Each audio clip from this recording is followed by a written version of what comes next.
Alright, so I think we could title this, What a Difference a Day Makes. So, basically I started filming yesterday, and it was sunny, it was 90 degrees, and the forecast basically said we were going to get maybe 1/10 of an inch of rain. And overnight, basically we ended up with flash flood warnings, so it looks like we've already gotten right about almost 1.5 inches of rain, which is pretty amazing. So, garden's going to be really wet, and of course I had just spent time and effort and of course money watering it, so there we go. All right, so here we are at the garden, and I'll kind of show you the experimental stuff first. And we need to get a trimmer out here, as we put our garden basically on top of at least a tiny little piece of our reconstructed prairie because we didn't really have anywhere else to put it. So unfortunately that means we gotta cut some of it down.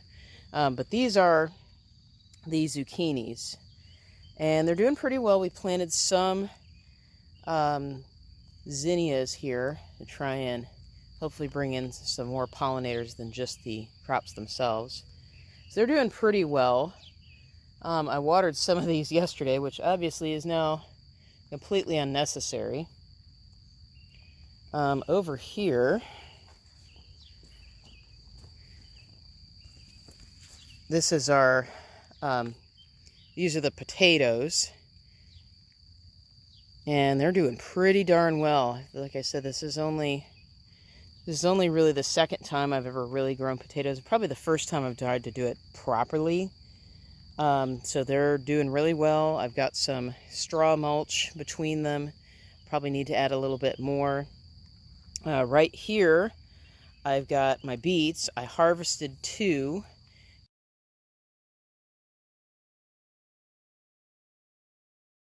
And then I've got some purple cabbage. We had a little bit of caterpillar damage, but what seems to help are actually these potatoes being nearby, because I have seen a cabbage white butterfly flying around. It can presumably smell the cabbages, but it can't seem to find them because it keeps landing on all of the potatoes. So it's doing pretty well. So hopefully we'll get a head out of them before it gets too much hotter, but not looking super promising, but we'll see. So right here where I pulled out the beets, I've put in kind of some experimental pink-eyed peas. So those are kind of a warm season pea/bean, member of the bean family. So I inoculated them with rhizobium, so hopefully they'll be able to make a little bit of fertilizer and also help out some of the beans and the other plants that are here. I do have a tiny little pepper plant over there, but it's not super happy, so I may have to move it. Okay, so other things we've got. This is my Buena Mulata pepper. Again, I start all my peppers really late, so I'm not really sure how well they're going to do. This one's kind of doing okay. This is the spinach. I've actually already harvested a bunch of spinach. I think I've got... Between them, what I've been planting are actually peanuts. And I also inoculated those, so we're going to have to see how they do. Oops. So we're going to have to see how the peanuts do. Unfortunately, when it's raining, it gets really, really slippery. So there's another Buena Mulata pepper over there. That's a little bit taller. Okay, so this is the tomatoes and beans bed. So this is the... this is the Crnkovic Yugoslav tomato. So this is an open pollinated slicer. I got it from Southern Exposure Seed Exchange. So hopefully it does pretty well. I've got the Blue Lake beans right here. You can see these 2 big ones. I planted them earlier. You can see you've already got a little bit of the beginnings of a flower bud right there. A couple more back there. But these smaller ones I planted later. So unfortunately, they're a little bit behind because some of them just didn't germinate. Planted a full row, but they didn't all germinate. These are the F2s of the Beefmaster. So they're looking pretty monstrous. And we got flowers going, at least a few. on the top here. Don't have any tomatoes set just yet, so we'll have to see how they do. And I have another row of blue lakes. And then I've got, this is a puma pepper. So this is a really hot kind of habanero type. I didn't have a whole lot of space at the time, so I just planted them. And these are turnips. Now this is a purple top. This is a purple top turnip, and they're actually doing pretty well. They got really dried out for a while, so I really had to dump a bunch of water on them. And that was just before yesterday, so we've got my cilantro over here. This is actually something that my little 7-year-old son got from the farmer's market right before the pandemic hit. So it's doing pretty well, despite the fact it's kind of been through the ringer. But it looks like it's going to flower, so I'll probably have to save seeds and start some more. All right, so here we've got these are the cherry tomatoes. So this is Matt's Wild Cherry. Again, I've got a little bit of prairie plants coming up that I'm going to have to, unfortunately, beat back a little bit. But they are really, really big. These are really going crazy. So the tomatoes are looking pretty good. I've got some green ones down here. Got some green tomatoes right there. Some others over here. So we're starting to set tomatoes, at least on the cherry tomatoes, and usually cherry tomatoes are a little bit earlier. I have some over there that are a little messed up looking, but it was actually setting a few of these tomatoes actually in the pot. So, and here are the drips. It's actually raining while I'm talking. Just a little bit. This is these are the okra, and I planted a lot of them, but unfortunately there's just a lot of the seeds didn't come up, so it looks like we got one more. This again is on this plastic. Now this is supposed to be a biodegradable plastic, and I did this because it's on the prairie. And so what I started doing is I started taking a stick and basically poking holes through that bottom so that the roots can then get down into the actual prairie soil, because it's great soil. It's just the competition from the actual grasses that are already there is pretty high. And we still have lots of prairie left, so you can see there's quite a bit of it. And we'll probably burn that in another few years to maintain it. We may also hay this, or at least start haying it at a certain point, presumably when we actually get more livestock. So the other half of the same bed, again, this is where I really put down a lot of water yesterday, and then of course it rained. So these are a pepper called Corona, of all things. So this is a sweet pepper. So these have really done well. They're very happy where they are. I need to put some more straw down. But basically there's not very much over here. There's another one of those Puma peppers. Way over in the corner I planted some watermelon seeds, because I don't really like watermelon that much. So one or two plants is probably plenty for me. I did plant some zucchini here, but only one of them came up for some reason. So I'm probably going to fill this with sweet potatoes once my slips actually get here. Over here we have our bean towers. So these are the big towers. And we've been using these for several years at our old place. And sometimes we would get a good crop and sometimes not. I started reading about pole beans versus bush beans, and pole beans are supposed to be more productive. They produce over a longer period of time, but it takes them longer to get going, and they're a little less resistant to heat. And that's kind of been one of our things, because as I mentioned, it was 90 yesterday, which was not great. So I was watering these, and we planted a whole bunch of these because we had actually saved seed, and the seed was several years old, and we thought, well, we don't know if it's good or not. Well, they all came up, so I really probably need to do a little bit of thinning on these plants. But the other problem with these is, again, because we're just planting on fresh prairie, we've got this biodegradable plastic underneath. Now, it should break down after a few years, but of course right now it's pretty solid. So again, I've been kind of poking holes through the soil down into the prairie so that the plants can actually root into the actual prairie. So this is a pole bean called Hopi Yellow, which I actually got from a place in Arizona called Native Seed Search. Then over here, this is a purple potted bean. My husband really likes the purple ones, so we've got one that's starting to climb. So this is another purple potted bean over here. These three in the back, these are all a hybrid variety, I think comes from Burpee, called Seychelles. So you've got 1, 2, and 3 right there. So now that we've gotten some rain, hopefully they'll do a little bit better, but I'm probably going to have to thin out some of these plants because there's just a ridiculous number of them. This is the early season bed. This is the first bed that I got completed, that I shoveled soil into and mixed around. And I think we planted right about March 10th. So what I planted, one of the first things I planted was turnips, because I really like turnips.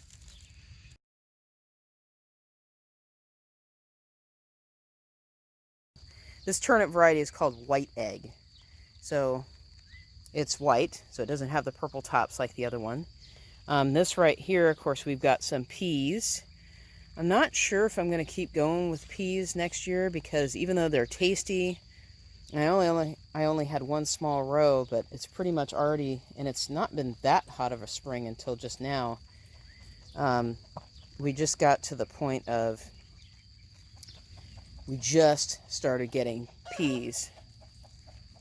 Anyway, so we just started getting to the point of actually getting peas. And they're tasty and everything, but I don't know.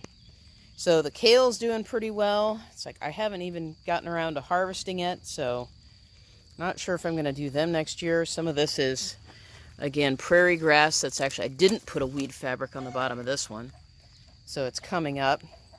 I threw in some onions a little bit later. That's just an egg song probably cackling going on. So we've got some onions in there. And I'm letting my radishes, this is the kind of a mixture variety called Easter egg of radishes, which were really, really good, and I really enjoyed, and I kind of now wish I had planted more radishes. So maybe you'll see a garden with a lot more radishes. So I've got beets in here. These are the beets that came from seed. The other beets I showed you were started inside and planted out later. And so I kind of think that these beets probably would have, I think maybe I'll just starting them inside, because they did really well. So anyway, these are the radishes. So I'm going to save seeds from these. So here we've got, these are the seeds pods starting, and I'm told, I've read that there are actually varieties of radishes that people grow for the seed pods. So this is a member of the brassica family, and I'm pretty sure you can eat these. So down here, this is kind of what's left of my lettuce, which is to say not very much. It's been getting a little bit hotter. Some of it's trying to bolt. Had some kind of serious caterpillars going on. And these really tall things here, this is the arugula. And so I just wanted to save a little bit of seed. I kind of like it because it's a really early green, and you can eat it cooked or raw. It's a little bit spicy, so I kind of like it, but I had like way too much of it. So I did want to save some seeds, so I'm probably going to, again, rip all of this out and put in some more sweet potatoes, or maybe even some more tomatoes or something else. But yeah, this side will definitely all go, and once these guys set seeds, I'll rip all of this out. Same thing with the peas. So this is just kind of my early garden bed that I was testing out all the early stuff to see what does well, what do I like to eat. And so I'm definitely going to make some changes next year with what we do, but the idea is that this early stuff I'm going to rip out, and then I'm going to put in sweet potatoes in here, and then hopefully they like the warmer temperatures. And even though it's rainy and cool today, it's going to get back up to high 80s and 90s again. So these guys are pretty much on their way out. Again, we just had some soil left over from making our raised beds. We overcalculated a little bit how much we needed. So we were just kind of like, well, we don't have enough bricks to build another raised bed right at this minute. We'll probably do that in the fall. we just started shoving plants into the soil. So these, I think, are some more, these are actually some squash, a winter squash, actually. Then over here, this is a culinary gourd, meaning an edible gourd. I think the variety name is called Cuccizi, if memory serves. But it's in a totally different genus called Lignaria. It actually produces its flowers at night, and I believe it's moth-pollinated because it's got white flowers. It's usually a sign of a moth-pollinated flower. So I planted another set of them over here. They're pretty good climbers, and they basically are probably going to climb up this fence. That's pretty much why I put them there. And this is my very experimental Three Sisters bed. I've got some, obviously the corn is coming up, but I did plant in some pole beans just now with some inoculum, so hopefully that will help them to have a little bit more nitrogen, because right now they're not looking so hot. Alright, so this is actually garlic. I'd say, why is it over here? Basically, we moved in kind of late summer last year. I had to plant these in fall. I did not have my garden ready, so I just kind of shoved them into this little spot right here. So this is a hardneck garlic. This is a hardneck garlic called Music. Hardneck basically means that it'll have a hard stem going out through the whole thing. And this right here, this is actually a flower, or at least a bulb-producing structure. And this is called Escape. And these you can actually eat. And in fact, you're actually supposed to cut these off, because if you don't, more of the energy goes into this rather than making a bulb. Soft-neck garlic doesn't do this at all, so you don't have to do that. So I'm going to cut these and try to find some kind of a recipe for something good to do with garlic scapes, because I've got quite a few of them, even though my garlic's kind of just shoved in the middle of nowhere. Another experimental crop.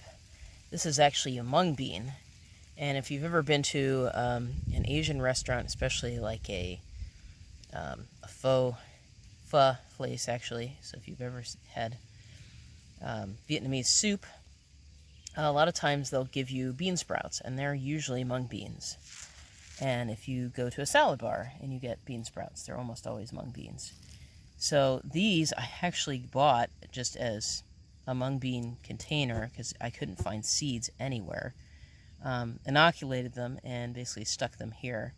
So they are in the genus Vigna, and they're a relative of cowpeas and also those noodle beans, if you've ever seen those. So they're actually an Asian bean, and I'm just experimenting with them because they're supposed to be a little bit more heat tolerant. And our summers seem to be getting a bit hotter, so I just wanted to see if these would do any better than our green beans, than our usual common beans.